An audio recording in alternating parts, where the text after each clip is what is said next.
guys, welcome to my channel, Michelle Gay Science Teacher.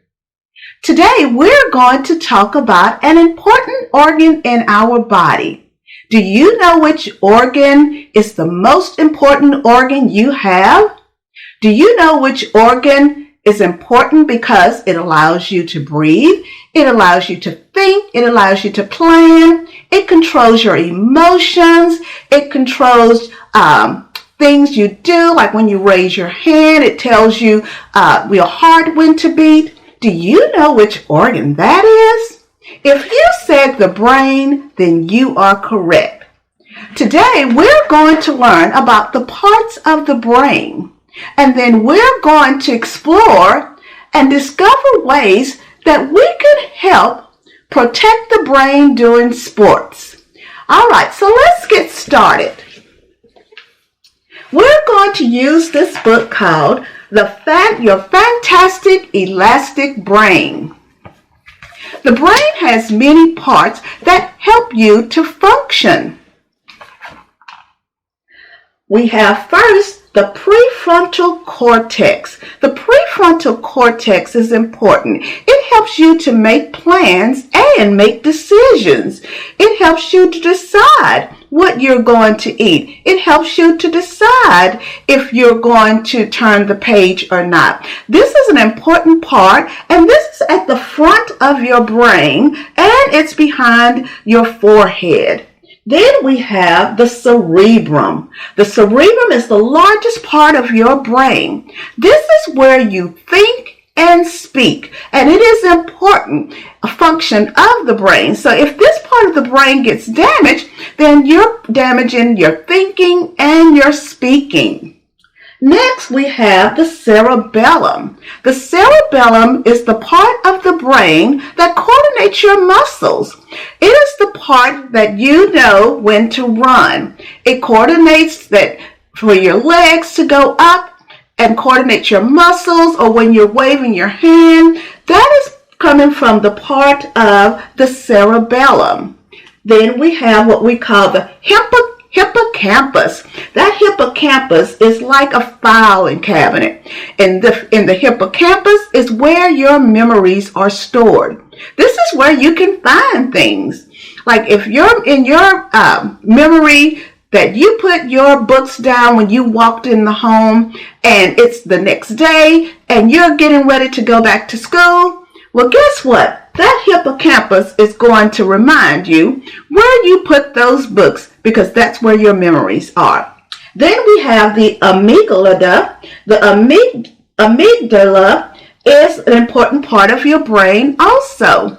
This part of your brain controls those emotions, like when you get angry, when you get sad, when you get excited, or even when you're frightened. That's from this part of your brain. All right? So all these parts work together. And then we have the brain stem down here. The brain stem is important also because it controls your breathing and swallowing. And so you want that part protected. We want all of our brain protected. And so the brain is protected by the skull that we have. The brain is made of a jelly-like substance. And so if it's not encased in something, it's going to just move around back and forth.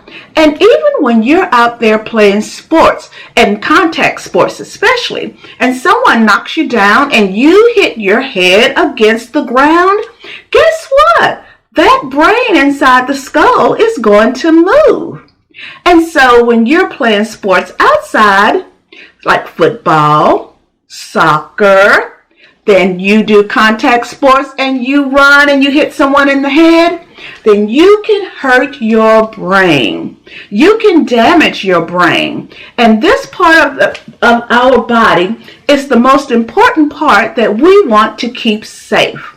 So we're going to look at what could happen if someone hits another person and make contact head to head, or if they make contact with like a soccer ball. What do you think would happen with that person?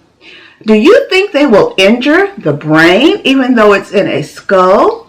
And if the brain is injured, will that affect the rest of our body or not? Let's find out and see.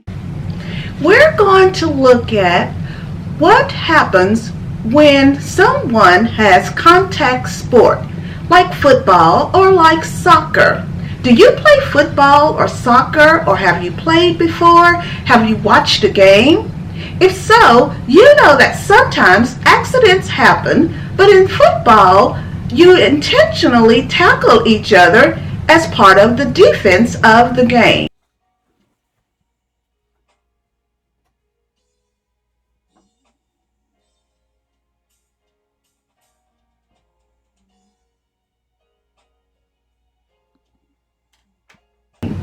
Well, sometimes when that occurs, things happen to the brain that is not good.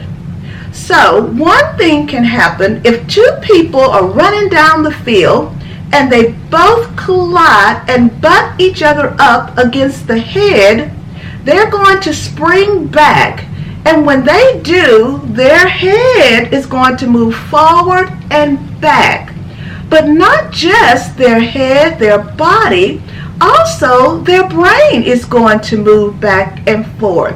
And when this occurs, they can end up with what we call a concussion. A concussion is a brain injury, and it can cause nausea, it can cause dizziness, it can cause headaches. And that occurs in contact sport, or even if someone just falls and hit their head against the floor or table, a concussion can occur. So let's look up here. So inside a concussion, first, a sudden impact jolts the head, and it makes the head move back. And when that occurs, your brain, inside of your skull, the jelly-like substance, it is going to bounce back and forth, back and forth. And remember now, back and forth inside, hitting that skull. And then sometimes it don't just makes that back and forth move. Sometimes the hits are so hard, the brain begins to twist and stretch at the same time, injuring your brain.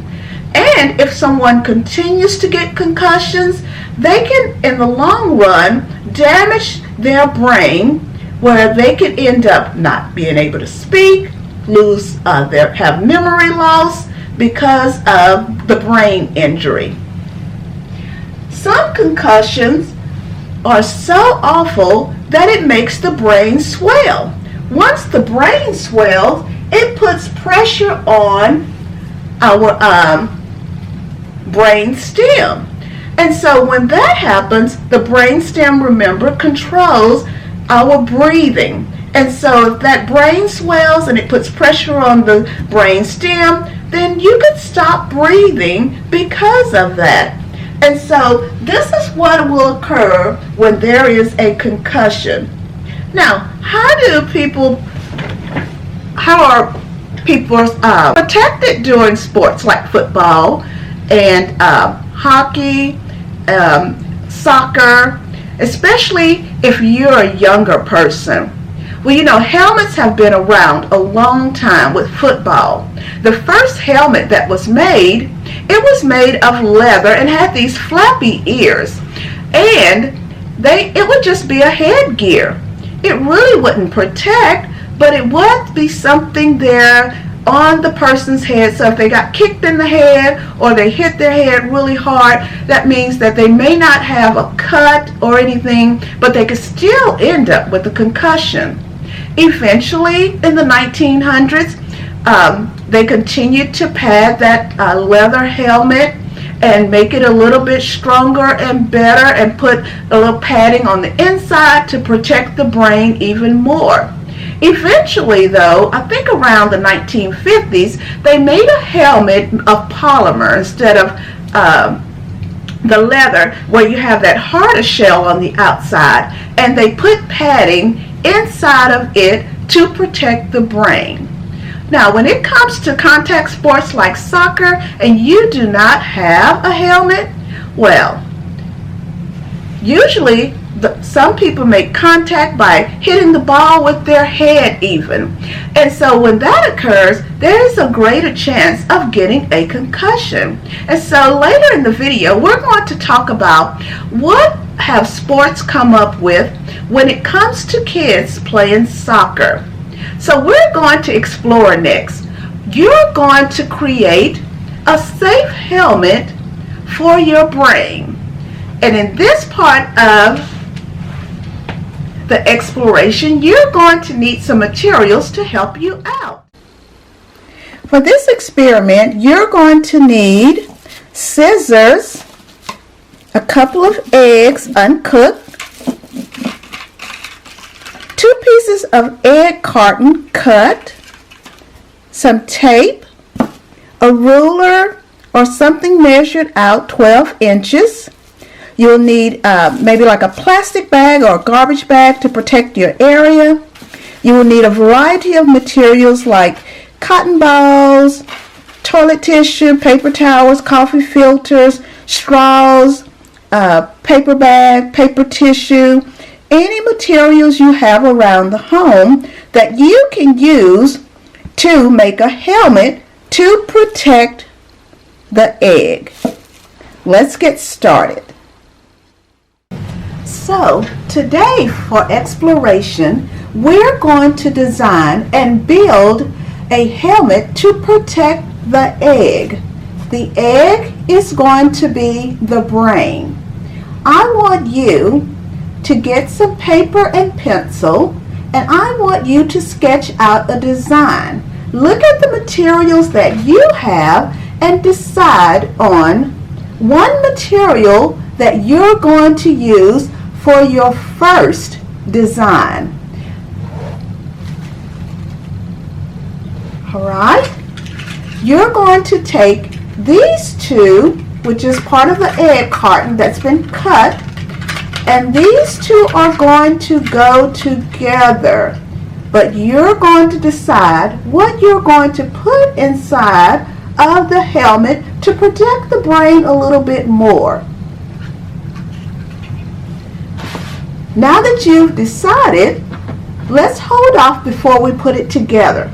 I want you to first put your egg inside of your holder and tape it around each side. Just take you some tape and put it on there. Once you've done that, and you notice that big gap there at the top of the egg, for the brain, for the helmet, there's a clear top of there. Now, once you put it together, you're going to take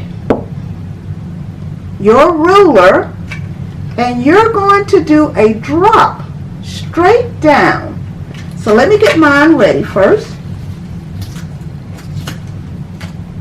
What do you think will happen to the egg on the first drop without any protection? Leave me a comment below.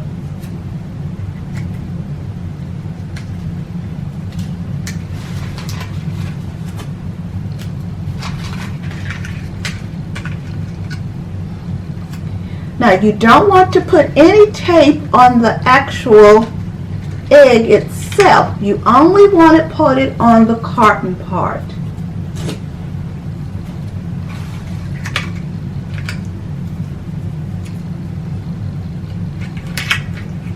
And you can put yours going around it, much as you would like. But I'm just going to put it right here. Now we're going to do our first drop. And we want to see if anything will happen to our egg, if we will harm it or not. So let's give it a try. Ooh, it sounded loud like something happened. But let's take a look.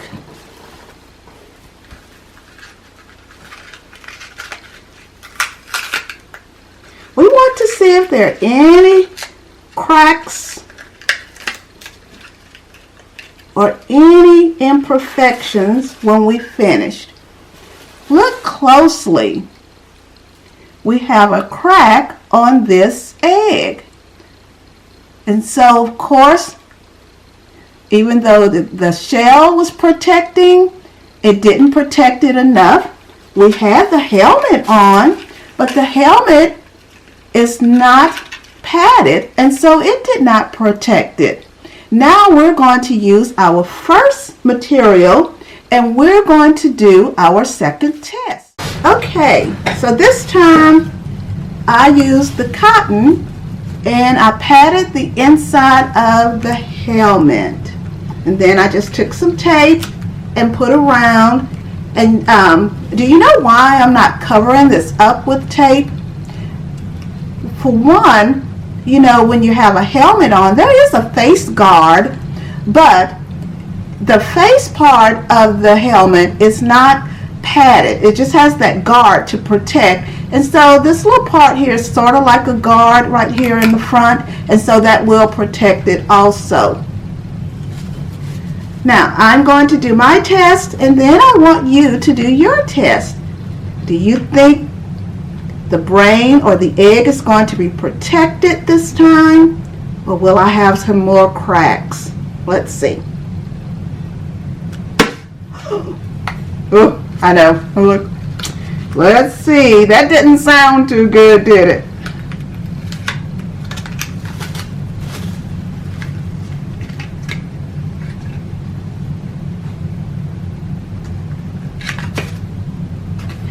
Oh, voila! It did help. It did protect it.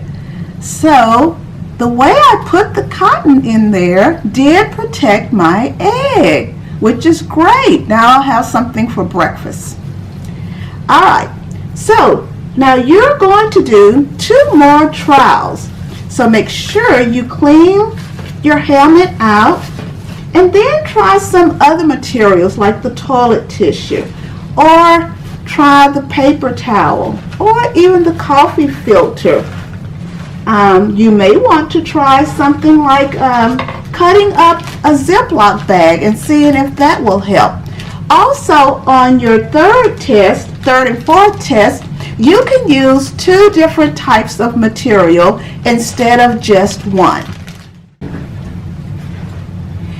In this video, I used an article from Scholastics called Hard Knocks.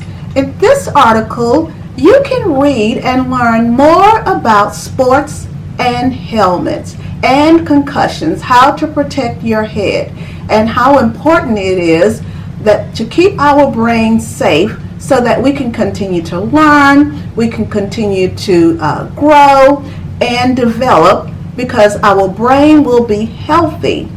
I want you to read this article.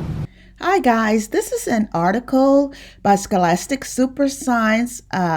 This article was written in 2014, so it is an older article, but it's still very useful during this time. This article is called Hard Knocks, and it is talking about sports and how engineers, doctors, and coaches are working to protect the brains of young athletes. And it's really a great article. It also talks about concussions and how you should protect your brain during sports. According to this article, over the years, the helmet has changed and the padding has improved, and engineer and designs, they have come up with ways to help those who are out there with sports, playing contact sports. And one thing that engineers have developed is a sensor. And so they put a sensor in the helmet or attach it to the helmet, and the sensor will read how hard the hit actually is. And so that helps them in determining if they need to get that sports player to the hospital quickly, or if it's just a mild concussion or not. You know, I didn't name boxing, but you know, with boxing, the constantly hitting each other in the face and in the head, even though they have a padded glove on, that force, when they take that punch and they're going super fast, that punch to the head pops that head back, and that head pops back forth, and that brain is moving on the inside. Remember I told you the brain is made up of a jelly-like substance.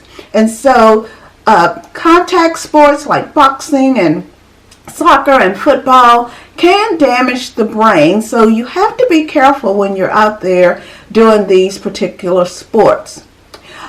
For kids, when it comes to soccer, they no longer can, or they're not supposed to, they're not supposed to be doing the hitting the ball with their head like they used to years ago. That is no longer allowed. So there is some protection, because when you're young, your brain is still developing.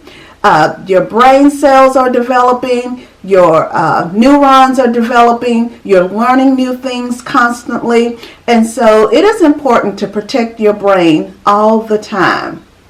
Well, this has been an interesting video learning about the brain.